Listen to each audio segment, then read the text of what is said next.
So we're from Durham, North Carolina. And while all of our friends were obsessed with college basketball, we were obsessed with movies, specifically making movies. Matt and Ross Duffer, Volume 2 of Stranger Things 5. I'm Matt. And I'm Ross. We got the Duffer Brothers right here. We are, I guess, collectively the Duffer Brothers? They're the twin brothers I've never had. Ross Duffer. We created Stranger Things.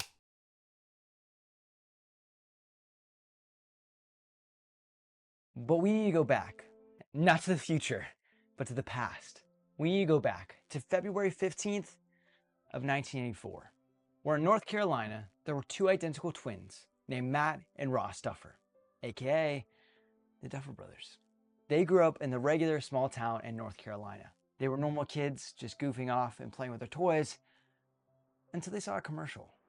We were like little tiny dudes, and we saw a TV commercial for like Batman, Tim Burton's Batman. I was like, oh my God, this looks amazing. This guy is, Michael Keaton's flying through the sky, blown away. Then I was like, Tim, who's this guy, Tim Burton? That's how we started to figure out what a director does. And then we just started like any other kid, we just would play and make up stories together with our toys. But the only difference, I guess, between us and other kids is we knew movies were 2 hours long, so we set a timer for 2 hours. It was like 15 minutes would be left. We're like, we better start wrapping this up. You know what I mean? Start like getting to the climax. So that was like really little. It was like we were like pre-K and kindergarten. And with that seed planted, their passion for filmmaking was born. And in the third grade, after convincing their parents for months, their parents finally bought them a camera. First camera was third grade. We got our first camera. This camera was their personal portal to the Upside Down before the Upside Down ever existed. This camera marked the close of their first act in their life. But this wasn't the end of their story.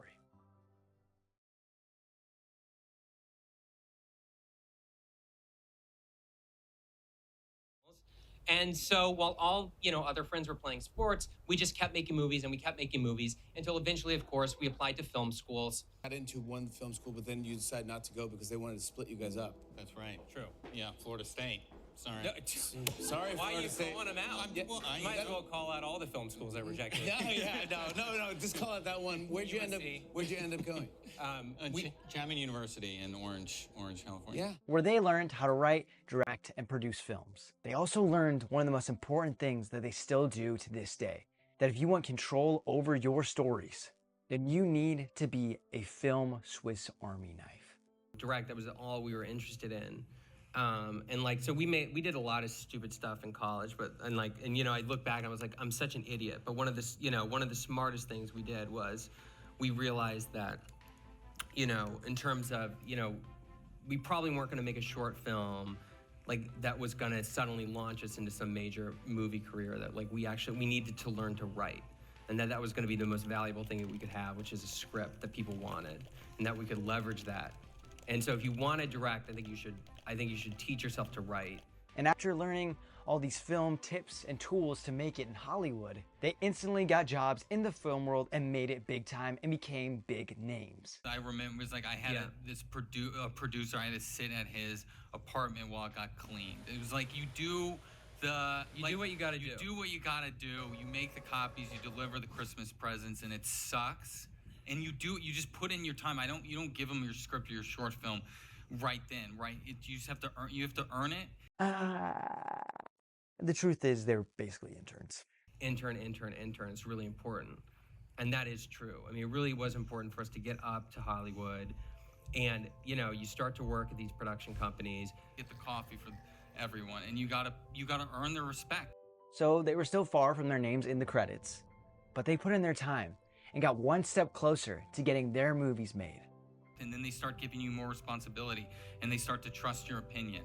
And then you keep building on that. Like, hey, will you read my script? And they read the script, and then that got us our first agent. And then we were like, well, now we've made it. We're big time. They had finally made it. They were officially filmmakers. And after this, they wrote and directed their first motion picture, which was called Hidden.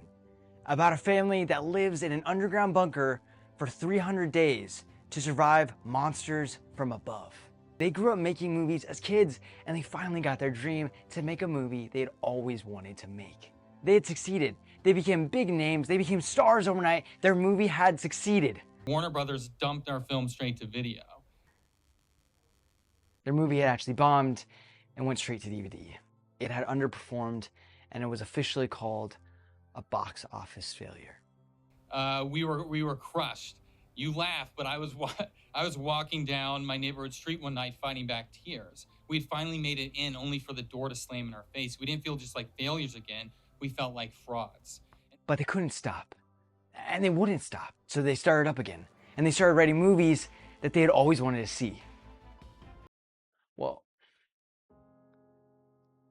movies the world had always wanted to see. It was like Paranormal Activity had come out, and so it was a lot of found footage stuff. I don't even like found footage movies, but you find yourself in these rooms going, and then, you know, Stacy's going to bring her camera over here, and it was depressing this because we weren't even excited about these movies. The executives we were pitching to weren't excited by our ideas, which isn't surprising because they weren't even very good. And then, but you still put in, you know, weeks and weeks of time and effort, and then it's 20 minutes and they go no. And it just happened again and again and again, and you just get beat up to the point where we were out of money and we were just like, we're done.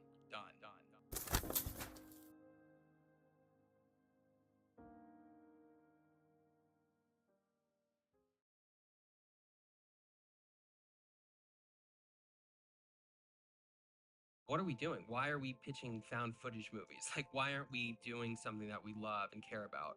You have to really remind yourself of why you're doing it in the first place. We took a year off, or half a year off, sorry, with the money that we had from that. For us, so it was writing, in really even more so than our first thing, writing what we loved, which is let's go back to the stuff that inspired us to do this in the first place. Whoa, wait a minute, Doc, are you trying to tell me that my mother has got the hots for me? Precisely. Whoa, this is heavy. What?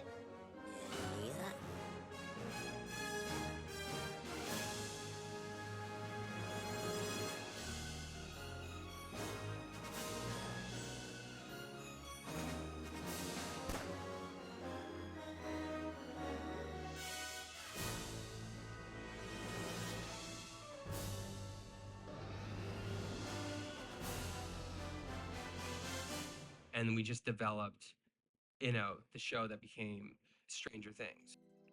You get people that don't understand it, and they didn't understand why kids were the leads in something that wasn't necessarily intended for children. They certainly didn't understand why we wanted to direct it, considering our movie had been dumped.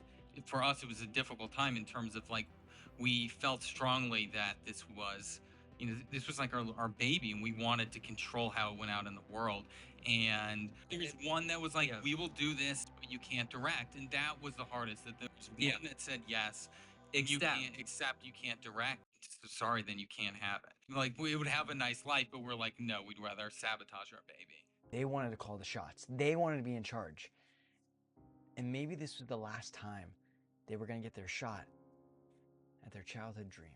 Maybe if they didn't win this deal, maybe they would be feeling like all this hard work that they had been working for was for nothing. It was just a waste of time. No, that is true, because it was so funny. It was a week of pitches. You're just pitching your heart out, and it was all passes by the end of the week. But in that moment, they realized they weren't making this show for the world. They were making it for the two identical twin kids that were running around with the camera in their neighborhood with nothing but their imagination and dreams. They felt like they were One-Eye Willie, and nobody had found the treasure that was right in front of them. You got to read this TV script. That script walked in the door. And I said, we're not in the TV business. And he's like, trust me. It was one of the best scripts I've ever read. If you guys have no idea who this gentleman is, he's a producer, actor, but most importantly, he's a director. He's directed all of these movies. Yep, that one. You've definitely seen that one. Oh yeah, ooh, that's a good one. What? I didn't even know you made that one. But in that moment, he was Indiana Jones, finding the Holy Grail in a place he never expected. The next, and immediately I was like, bring in these twins. Who are these Duffer brothers? And the next day, there's these two 30-year-old twin brothers who were socially awkward and clearly brilliant. And I said to them, I don't know who's going to want this. I don't know who it's for. I just know it's too good for me to not raise my hand to help. So whatever you need me to be, that's what I'm going to be for you. I need to get this into the world. And even having a big name director and producer a part of your team, they still faced a ton of rejection. I only did it because it was irresistible to my heart. I needed to help the Duffer brothers tell that story in the world. I just did it because I knew it was good. A lot of places passed. Until they got an opportunity to work with a company that used to send in DVDs in the mail. We walked into Netflix, and it wasn't just by this show, by being produced by a movie director and being created and showrun by these two guys who had never done that. It was also, and also the Duffers are going to direct every episode. Netflix loved it. They loved that it was for every generation. For the kids, for the teenagers, for the adults. They loved the 80s vibe. They loved the world that the Duffer Brothers had wanted to make for so long. And after experiencing all of the rejection and pain they had to face, they finally got to make Stranger Things. This isn't like one of your campaigns. You don't get to write the ending. Experience this together, like it's a communal experience. I mean, obviously you get the big picture and the good sound, but more than that, it's just like, I mean, you can watch it with your friends and family, but to be with a couple hundred other fans together, I think will be hopefully a special experience. Baby, they're the fathers of Stranger Things. Warner Brothers dumped our film straight to video. We stay true to ourselves. They're just extremely good storytellers, so I feel in really good hands. They're back and forth constantly wearing a billion different hats, and I'm in awe of what they can do. It was one of the best scripts I've ever read.